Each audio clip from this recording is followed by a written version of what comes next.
So I think the first time I came out to myself was like after a lot of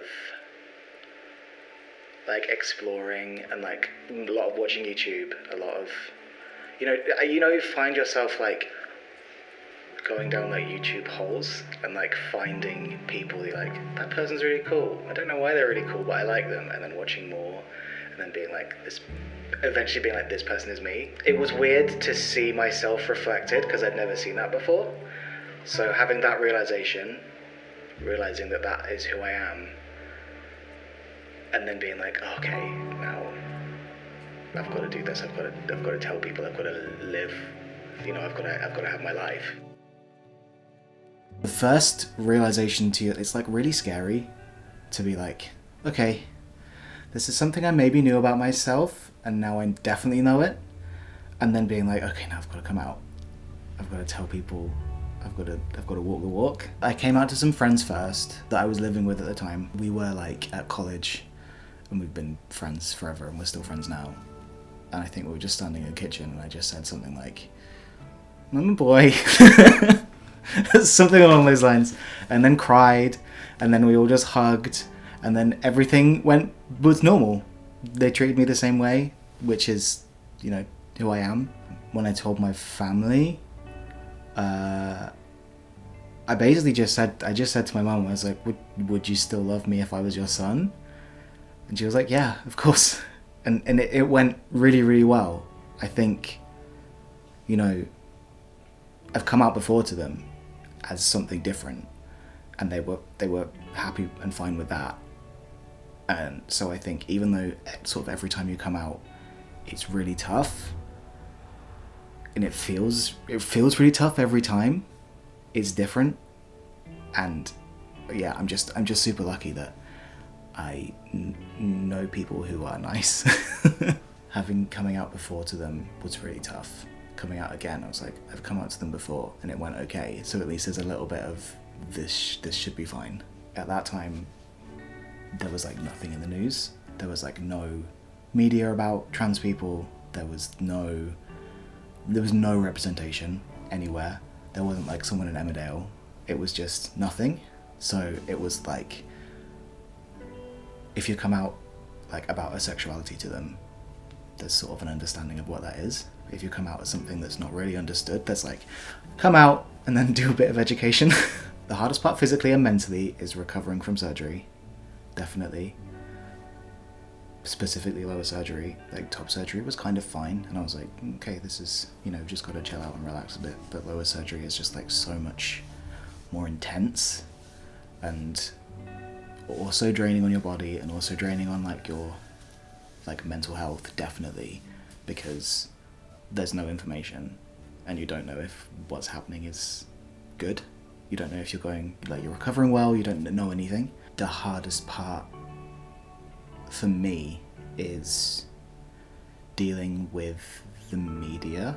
It's recognised within medical practitioners that this is the process and this is how you help trans people. And this guy is saying, no, I'm not going to help people because I don't want to refer to them how they are because of my religious beliefs. If this is his religious beliefs, then he should not be in the field, and he was right to lose his job. If I identify now as anything, is anything fine? I mean, can I be anything I want? Can I be an elephant?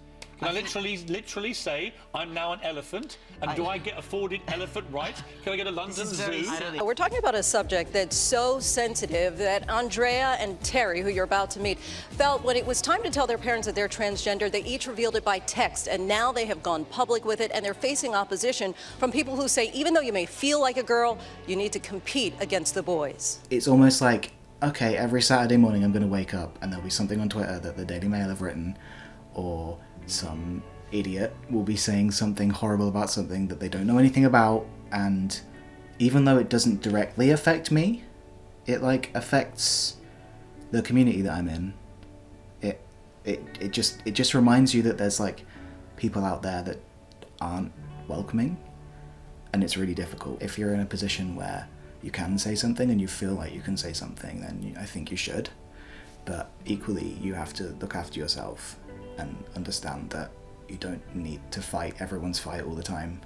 and you can, like, not go on Twitter for a week, you can not look at the news for a week, and just like recover and then come back. If you end up fighting all the time, or if you end up getting into arguments with people online all the time, first of all, like, no one ever wins. Like, the person who's starting an argument and the person who's like arguing don't win. Every time something bad is said in the news, then you should just like go on your Twitter and be like, here's some really cool trans people that I know, and you should follow them and donate to their surgeries and all that kind of stuff, and just offset the bad with some good. The absolute best thing is seeing yourself in the mirror, realizing that that's you completely. For me, if I've lived my whole life with dysphoria, this feels like not dysphoria, but I can't explain what dysphoria is. It just feels like it's gone. Even if I don't even look any different, it feels different, and I don't think I've ever realized that would be something that would happen. I feel like if I get through like really bad stuff, what can be worse than that? What's coming that's worse? So like if something else bad happens, you can get through that as well, because you've already got through something. This whole thing has been lots of waiting around. Every single stage is waiting. You're waiting for hormones, you're waiting for surgery, you're waiting for like the world to catch up with how great trans people are. Like, you're waiting for all of that stuff. And like, I can see the end. I don't feel like I'm ever going to be post-transition, because I'm always trans. I can't plan because there's surgeries coming up, or there's something that I have to wait for, or I can't plan to go on holiday and go swimming because I can't take my top off. Like, all of that slowly, those things get like removed. Slowly those things just sort of go away, and now it feels like I can see the finish line, and I can like plan for like a future, like an actual future where I feel happy completely. I'm like 3 years into my lower surgery journey, and I feel like there's probably 2 more to go, maybe 3 more to go, and that feels long. And because the recovery is so intense, the recovery is long, and I'm always at the end of that waiting for like the next 6 months, and then I'll get a phone call and I'll have to like not work, put plans on hold, all of that kind of stuff. There's a point in the future where I don't have to put anything on hold, and I think that like there's a point in the future where you don't have to wait, and that's the point where I feel like it's the end. The most profound thing for me from going through transition has been when I've talked to or hung out with or met trans, queer, LGBTQ people, and just like been in that space with them and existed with them and had friendships.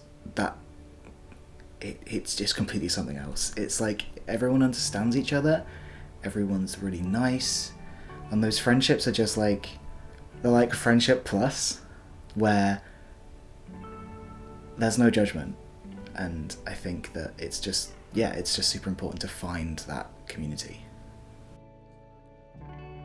If I could tell my younger self something, it would be, you are okay exactly how you are.